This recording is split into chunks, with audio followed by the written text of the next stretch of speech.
Marchó de su Galicia natal a buscarse la vida, y en esa búsqueda encontró su pasión y profesión, la lutería. Pensó con mucha claridad cómo quería que fuese su vida profesional, y aunque tuvo que recorrer un duro camino, consiguió realizar su sueño, convirtiéndose en un luthier de referencia.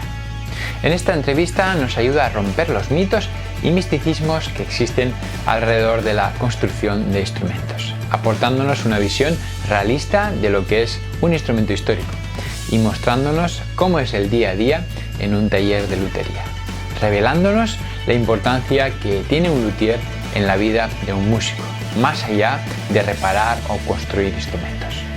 No te pierdas esta entrevista que transformará tu idea sobre la construcción de instrumentos y te ayudará a valorar aún más esa figura que existe en tu vida musical, que a menudo pasa desapercibida, pero que es imprescindible para mantener la armonía. Te presento la entrevista a Carlos González Barros. Muy buenos días, Carlos. Buenos días, Jesús.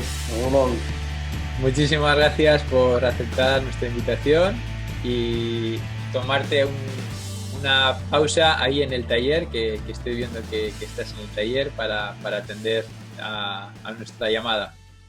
Bueno, gracias a ti.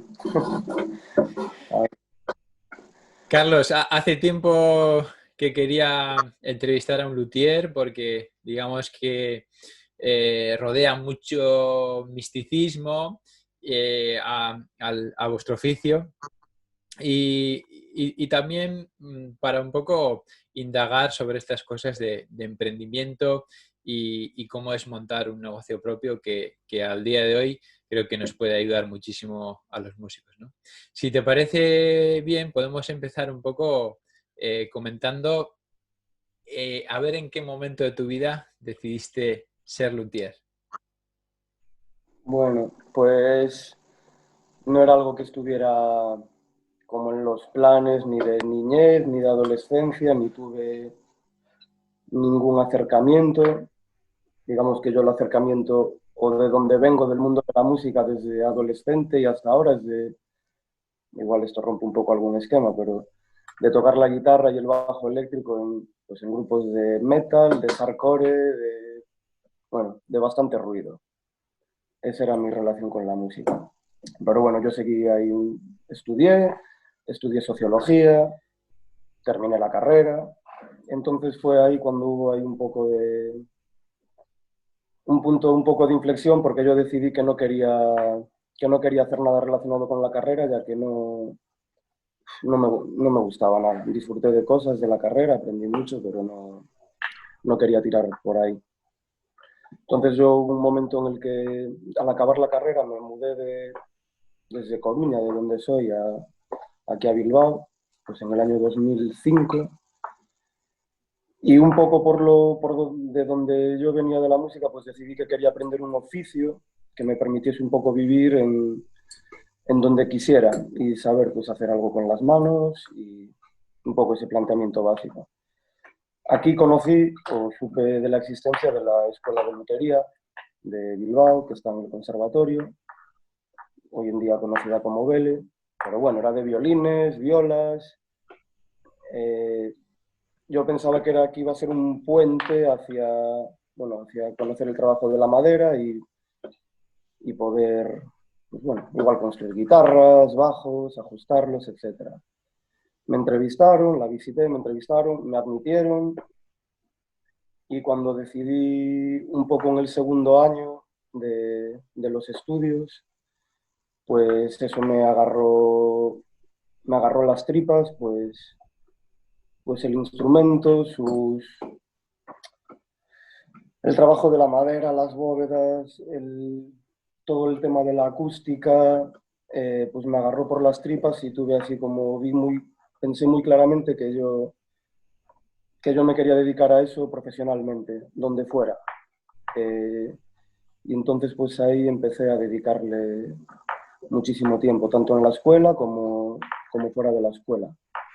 Visitar talleres, cada vez que iba a cualquier ciudad, miraba por internet qué luthieres había ahí, los iba a visitar. Y ahí es cuando yo decidí un poco eso, que ya rondaba yo los 27 años, prácticamente, sí, sí, 27, 28 años.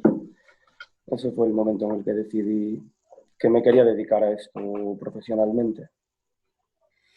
Eh, Carlos, cuando antes de la entrevista, cuando me hablabas de tu historia, hay un episodio que me ha llamado la atención, es que tuviste que trabajar como es en Mercado Bilbao como almacenero para ganarte la vida, ¿no? Y poder seguir estudiando y poder realizar ese sueño que tenías de convertirte en luthier. ¿Cómo recuerdas este episodio? Bueno, como tantos otros, tuvimos que trabajar algunos cuando pues salimos de la casa de nuestros padres, otros incluso en casa de sus padres pues también tienen que trabajar, pues bueno, pues tenemos que trabajar. No fue durante todos los estudios que lo hice porque, bueno, después fui perceptor de la renta de garantía de ingresos. Sí, bueno, no fue durante todos los estudios que los tuve que compaginar con trabajar. Bueno, trabajar es algo pues que todos... Y yo aquí, pues donde encontré trabajo primero, pues fue en Mercabilbao y en diferentes, sobre todo en un par de fruterías y, y diferentes trabajos por ETT y etcétera. Y así iba yo tranquilamente pues sacando algo. Pero bueno, sí que recuerdo lo del Mercabilbao, pues como yo qué sé, un trabajo un poco duro, sí. Todo pesaba mucho. Y hay que llevar los carros muy cargados, cargar el camión y eso. Pero bueno, Esto, tampoco tiene ningún mérito especial porque, bueno, lo están haciendo cientos de personas ahora mismo allí para que esté la fruta aquí al lado. Sí. esto te comentaba, Carlos, porque justamente hace unos días me comentaban, ¿no? La situación que ahora pues se puede encontrar muchísima gente y entre ellos los músicos que no pueden ejercer de lo que a ellos les gustaría porque hay muy pocas oportunidades de trabajo, ¿no? Y quizá puede ser pues un mensaje de ánimo y esperanza a esas personas que ahora no pueden ejercer de ello, pero que sigan luchando como luchaste tú para perseguir sus sueños y actualmente has conseguido vivir de ello, ¿no? De luthier. Sí, pues sí, la verdad es que el taller lo abrimos hace 5 años. Bueno, esto es una cosa que pues, que tampoco pues no habíamos comentado así, pero yo este taller lo abrimos en 2015 y lo abrí con un compañero de la escuela, con Dani, que, bueno, pues falleció en el verano del 2018 y bueno, fue con quien empecé esto y también lo sigo pues también con la herencia que él también me dejó, porque todo este taller lo hicimos entre los dos y un poco toda la idea de montar el taller pues era una idea que estuvimos trabajando pues desde el 2014, más o menos, y bueno, al principio pues el primer año fue difícil pues a nivel económico y bueno, es cuando pues trabajas mucho, estás dándolo todo y todavía pues no viene gente. Y bueno, pues a partir del segundo año empezó a funcionar y luego pues sucedió esto y bueno, eh, fue un palo muy duro y pues solo se pudo salir pues desde el agradecimiento a poder haber conocido a esa persona pues que con la que pudimos, no sé, que los dos nos juntamos desde una confianza muy grande y pudimos empezar algo sobre lo que teníamos muchas dudas, muchas inseguridades. Es un oficio, pues me gustaría decir otra palabra, pero bueno, sí que es complicado, hay que estar continuamente formándose, ver muchos instrumentos, saber diagnosticar bien, saber acertar, a veces te puedes equivocar, pues también, pues como un músico también se puede equivocar, desafinar, pues bueno, a nosotros también nos puede pasar y, y el apoyo que nos dimos el uno al otro, así en los primeros años nos ayudó a pues, ir ganando en confianza, a siempre tener alguien con quien confrontar una idea o cómo solucionar algo y eso nos sirvió de mucho. Desde luego que solo habría sido, para mí por lo menos, habría sido mucho más difícil, seguro. Vaya, wow. Me ha entrado así como un pequeño escalofrío. Carlos, si te parece, luego profundizamos en esto de cómo se monta un negocio propio y las dificultades que uno se puede encontrar. Pero hay una cosa que me ha llamado la atención de tu historia y es que estudiaste algo que luego te diste cuenta que no te gustaba o que no querías ejercer como profesional de ello, ¿no? Yo creo que nos puede ocurrir a todos y en parte a los músicos también nos ocurre que nos lanzamos porque nuestro entorno nos lleva a estudiar cierta cosa, incluso no sé, especializarnos en alguna área que realmente luego nos damos cuenta que no nos gusta, ¿no? Quizá puede ser por falta de orientación o por falta de herramientas para reflexionar sobre realmente qué es lo que nos gusta y en qué podemos ser competentes. ¿Cómo viviste este momento? No sé, yo empecé a estudiar sociología, pues seguramente movido por una suerte de inercia. Pues yo iba estudiando, no era mal estudiante, tampoco era brillante, pero iba sacando los cursos adelante sin dejar muchas para septiembre, no dejar, bueno, que iba sacando las cosas bien. Entonces, pues la inercia pues llevaba pues a hacer una carrera. Y bueno, a mí pues en aquel momento también en pues me interesaba un poco pues los temas sociales o no sé, no sabía muy bien por dónde tirar y pues entré en sociología. Y, y bueno, fue muy interesante también.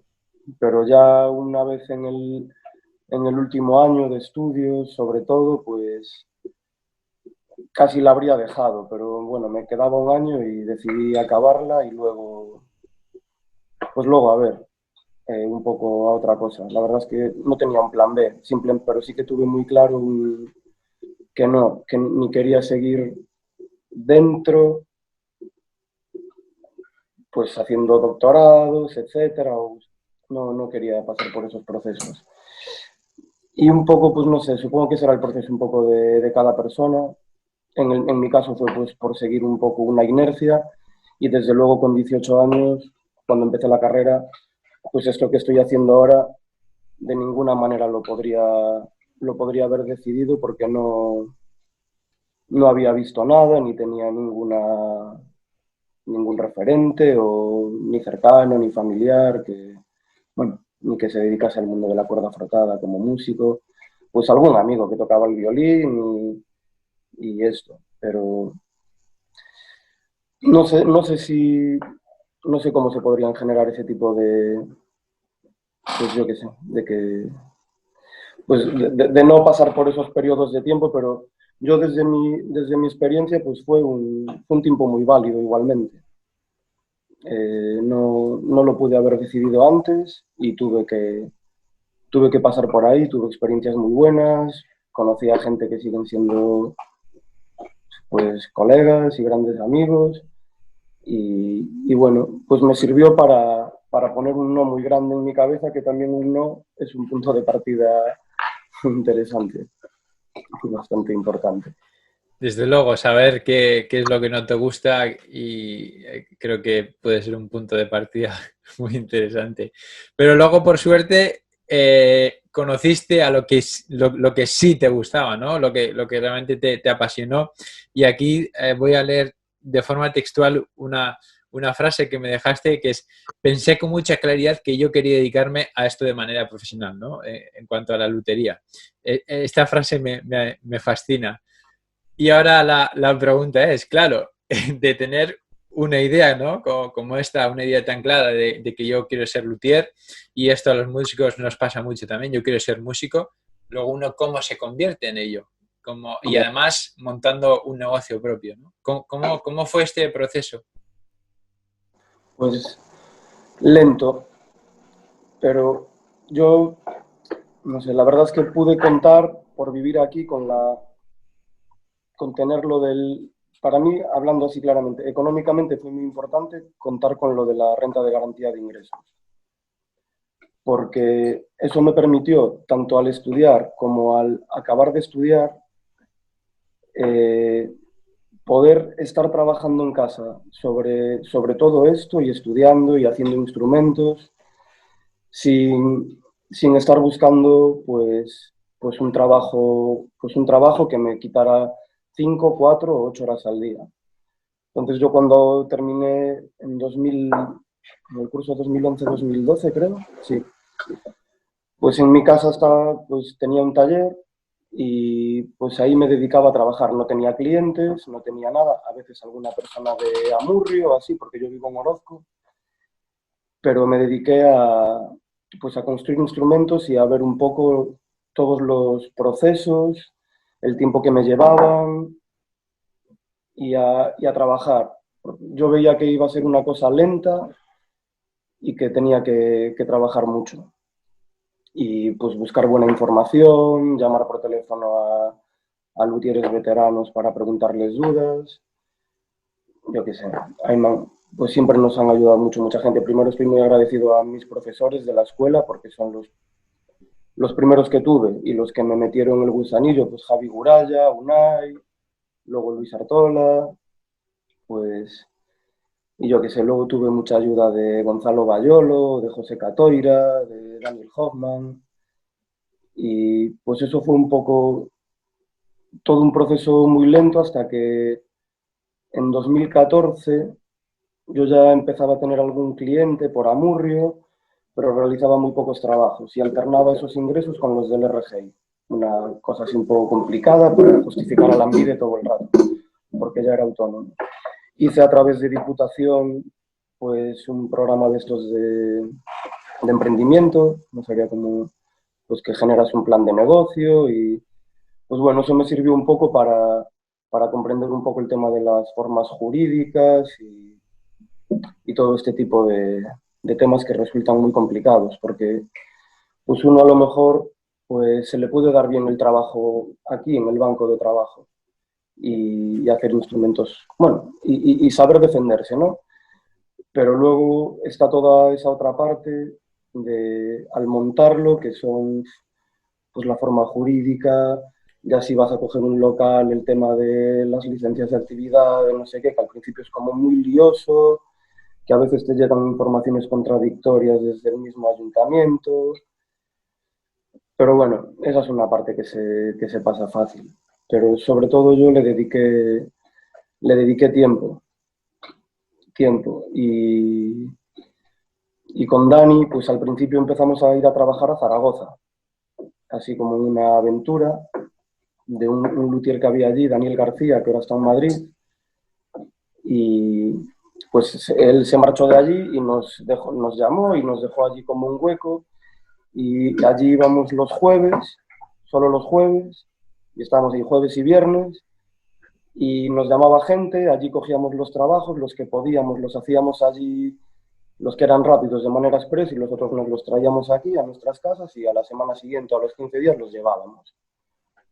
Y eso fue lo que nos fue llevando a coger un local en Bilbao, y eso, ese es el paso un poco que yo fui teniendo, por lo menos desde verlo, a ir pensando que para esto, que iba a ser un proceso largo, y sigue siéndolo, porque esto, el aprendizaje es continuo y tú tampoco es que estés completamente satisfecho con lo que haces, casi nunca. Y así fue un poco el tema de pensarlo, a visualizar que para hacerlo había que tener mucha paciencia y sobre todo dedicación, dedicación al oficio, porque bueno, y decidir también especializarse, pues trabajar solo con violines, violas y violonchelos y con trabajos también, pues especializarse en esta rama, pues para poder ofrecer un servicio bueno a los músicos que tocan estos instrumentos. Cuando Me has... con- enrollo, ¿Qué, Carlos? que me enrollo muchísimo. No, no, ha sido muy interesante todo lo que has comentado, muy interesante. Y esta parte burocrática que has comentado, burocrática, administrativa, jurídica, que, que desconocemos completamente y que, bueno, pudiste, ¿no?, acudir a ese plan de la Diputación que ayudaba en todo ese proceso. Los músicos también a lo largo de nuestra carrera nos chocamos, ¿no?, con esta papeleo, esta burocracia que muchas veces pues, te puede hacer que pierdas la ilusión porque te encuentras, no encuentras más que trabas, ¿no? Estoy de acuerdo. A mí me parecía a veces un poco alucinante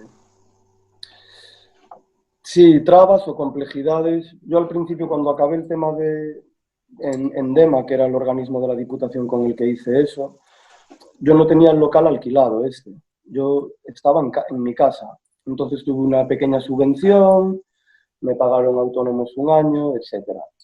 Pero así lo más, cuando cogimos el local de Bilbao y tuvimos que empezar con la obra, con la licencia de actividad, etcétera, eso fue un poco lo que nos rompió un poco más la cabeza. Tampoco es que sea súper complejo, pero cuando andabas con lo de la obra, pues a veces un mismo un funcionario del ayuntamiento te ponía unas pegas a unas cosas, ninguna pega a otras, y la semana siguiente otra persona prácticamente te decía justo lo contrario. Y era un poco, al final, la manera de resolverlo fue, pues, como se resuelve pues, con los albañiles que nos ayudaron, en este caso eran pues, el padre y el tío de Dani, pues con su experiencia en cómo resolver ese tipo de cosas. Pues mira, se hace así, así, así, se presenta este proyecto y ya está. Y no van a tener problema.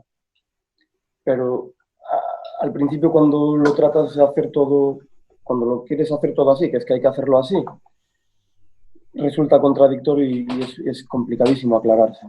Pero bueno, es un mes de darle vueltas y bueno, la nuestra era una obra sencilla, no generamos gases ni residuos, ni teníamos que mirar cosas que sí que tienen que mirar gente que monta otro tipo de negocios o de taller, nosotros no usamos maquinaria, no... Entonces, pues lo nuestro era relativamente sencillo. Más que por el tema burocrático, lo más complicado pues fue la paciencia de ir generando clientes y de ir haciendo que esto, primero, se sostuviera y segundo, me diera dinero para comprarme un libro si quiero. Eso fue la parte más que se hizo más larga. Aunque bueno, no sé por qué, pero Dani y yo pues éramos bastante... Yo reconozco que en algún momento del primer año tuve mis crisis, pero a la vez siempre había ahí en la cabeza algo de que, pues de que iba a funcionar, de que nos iba a servir pues para, pues para tener, pues para vivir de ello, de sustento económico, vamos. Me encantó una frase que me comentaste uno de estos días sobre ese burro, que creo que podría ser un gran lema de todos los emprendedores. ¿Cómo era? La voy a decir, tampoco es que a mí me guste mucho la frase, pero me la decía mucho un amigo, Sergio, que era, no le sueltes el rabo al burro ni que te esté matando a coces.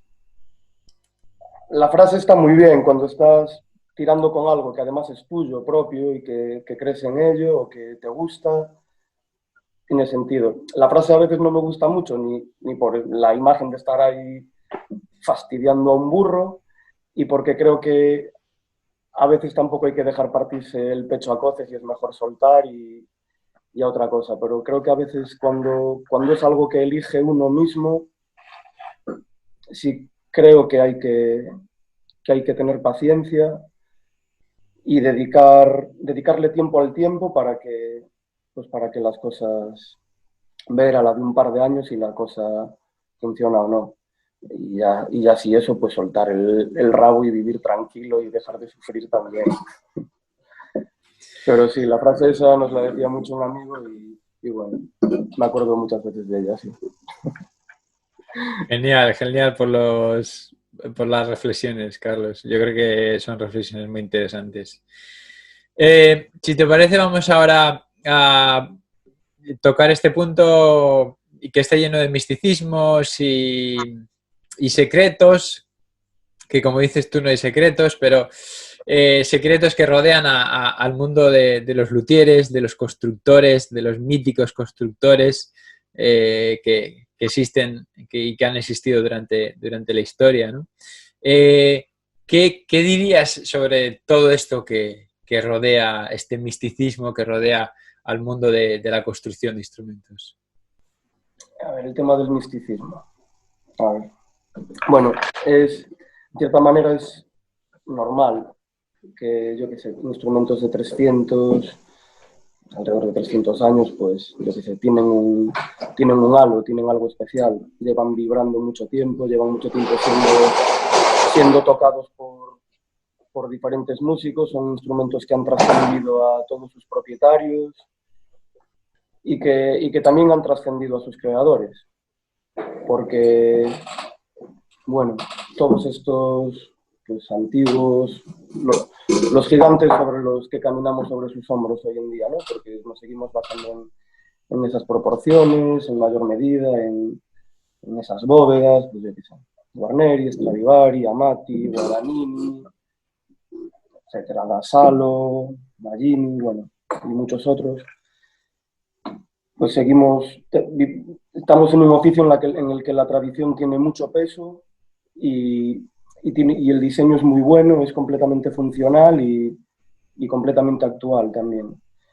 Pero también estos instrumentos antiguos pues han trascendido también a sus creadores, ya que, bueno, han sufrido grandes transformaciones, se les cambió la barra armónica, se les cambió el ángulo del mango y el tipo de ensamblaje con el taco, pues para los nuevos repertorios, para las salas, para el tipo de sonoridad que exigían salas más grandes. Entonces, pues estos instrumentos de 300 años que escuchamos hoy en día en las salas de conciertos, tocados por grandes solistas, pues bueno, en realidad tienen poco que ver con la idea que sus autores originales tenían sobre la acústica, sobre el instrumento en su momento. Entonces yo los veo un poco como han pasado por manos de muchos luthieres, muchos músicos, luthieres que han hecho restauraciones o que han hecho mejoras en el montaje a petición del músico, del propietario que tuviera en su momento. Entonces lo que tenemos hoy en día, yo desde mi punto de vista, es una especie de obra colectiva, de un colectivo que nunca estuvo junto en el tiempo y que sí que sigue una línea evolutiva histórica, que une ese nexo desde la lutería, o por lo menos en la relación con la familia del violín, ¿no? Pues desde el siglo XVI pues hasta hoy en día, pues esa línea histórica que une aquellos instrumentos con el presente. Y estos instrumentos han trascendido a sus creadores y son otra cosa. Y se siguen reparando, se siguen restaurando y siguen teniendo muchas aportaciones de madera nueva y de ideas de otros luthieres. Entonces, yo creo que el secreto es que no hay secreto. Yo, así en tema un poco más personal, yo me considero más un artesano y un mecánico que un artista, aunque nos lo digan muchas veces, aunque esto tenga pues una vela artística grande, pero bueno, yo me considero un artesano pues bueno, como otro artesano de otra disciplina, pero bueno, pues hacemos cajas con una acústica compleja.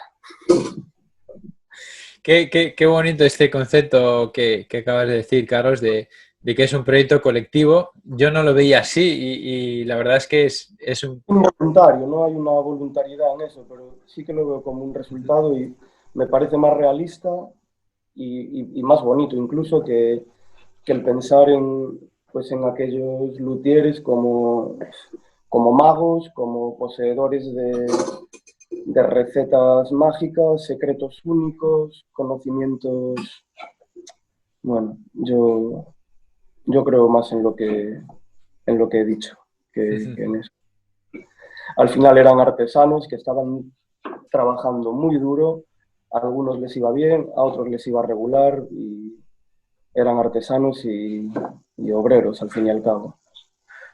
Y muestra de esa aportación colectiva un dato que me comentabas, ¿no? Que un instrumento muy, muy reconocido hoy en día, que incluso puede tener un 80% de su madera del siglo XX, ¿no?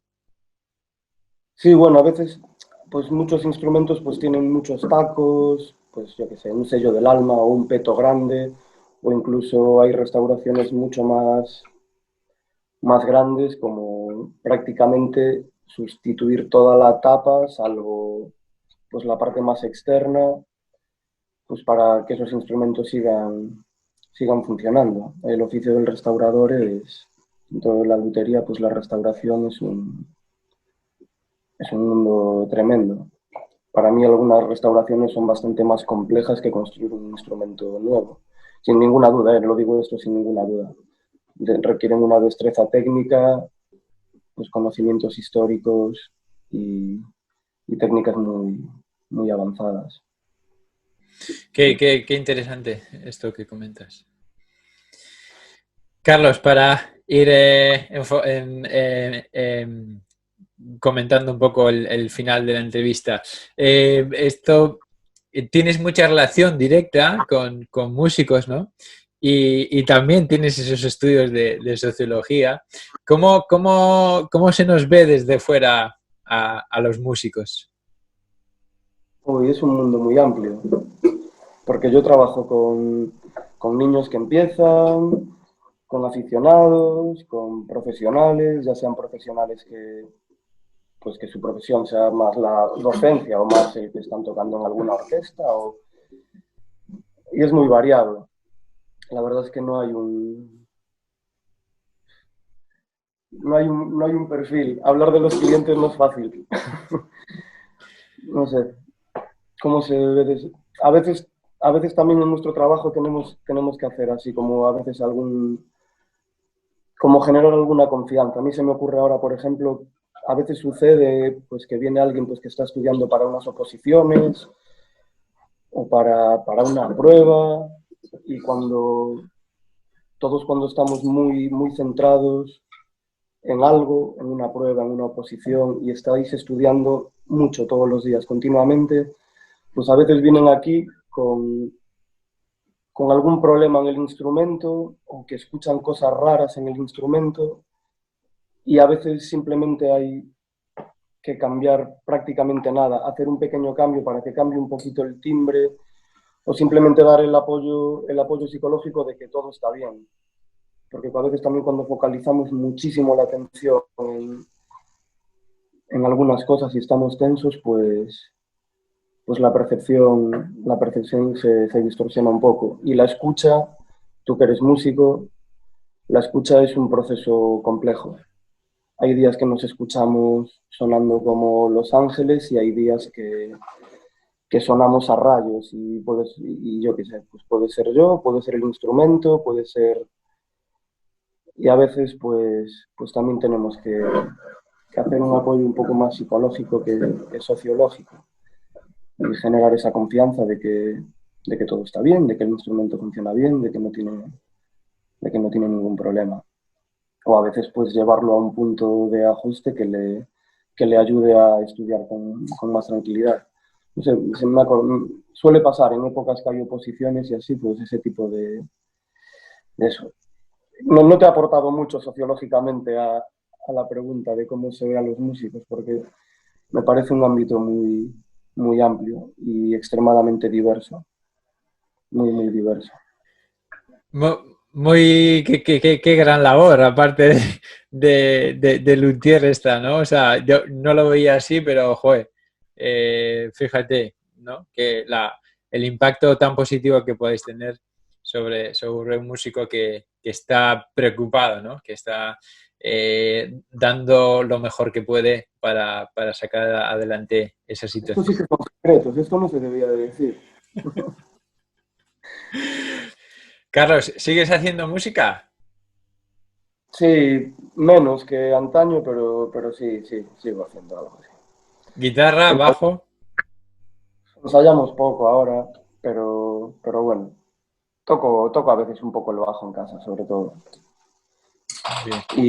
Pero así en grupo y eso, pues está un poco parado. Pero bueno, seguro que vuelve. Muy bien. Carlos, como guinda para la entrevista, ahora si tuvieras la oportunidad de poder conectar con tu pasado, de poder conectar con aquel Carlos que estaba terminando los estudios de sociología, iba a emprender un nuevo camino, ¿qué consejo le darías si tuvieras la oportunidad de hablarte a ti mismo? Buah, qué consejo. Ostras, es la pregunta más difícil que se puede hacer.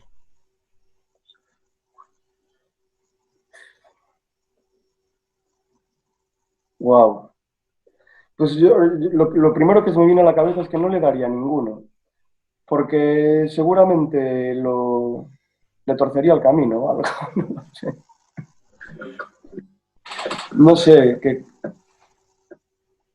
darse un consejo a uno mismo, así visto en el pasado, ostras, es un pensamiento complejo, viendo un poco, porque bueno, igual porque estoy a gusto ahora como estoy o así, entonces no querría meter como ninguna distorsión, vivir lo que he vivido y así, la verdad. No sé, estaría mejor que me los hubiesen dado otras personas. Yo mismo generaría algo como en Regreso al Futuro o algo así. Seguro que distorsionaba algo de la corriente del tiempo. Qué interesante lo que has dicho. Y enhorabuena por lo que has dicho, ¿no? Que estás a gusto como lo que has construido. Yo creo que no puede decir mucha gente eso, ¿no? Enhorabuena. Y bueno, siempre hay, uno, sí, estoy a gusto con lo que hemos hecho, porque bueno, pero siempre estás pues queriendo construir o queriendo girar un poco el taller hacia que el taller sea pues más de construcción, pero bueno, eso va yendo poco a poco. Porque bueno, hacemos muchísimos montajes, muchas reparaciones, también restauraciones de envergadura y también construimos. Pero digamos que el día a día de las urgencias, de las necesidades pues, que día a día tienen los músicos, pues a veces te va, te va retrasando en tus proyectos más personales. Y eso es un problema que a veces tenemos bastantes luthieres, que es cómo vamos equilibrando esa balanza de cómo tú ves idealmente tu oficio y de cómo tu oficio realmente en tu día a día es.